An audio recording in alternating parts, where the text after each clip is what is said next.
फसदू फी हल फसाद, बड़ी बड़ी कुव्वतें, बड़ी बड़ी ताकतें, फिरौन गर्क हो गया, नमरूद बर्बाद हो गया। तुम किस खेत की मूली हो, तुम कहाँ से हो?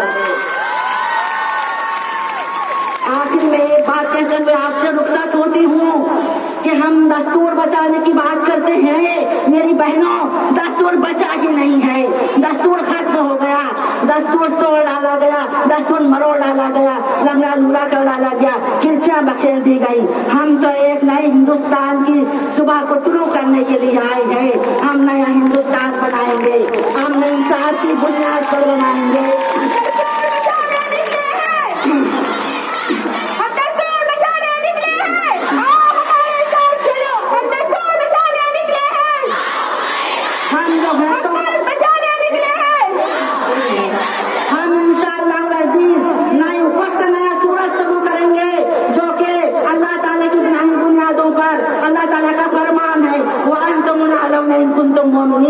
ये फरमान मेरे लिए नहीं है, हमारे लिए नहीं है, आप सबके लिए है। आप सब सरबुलंद रहोगे अगर अल्लाह पर ईमान रखते हो।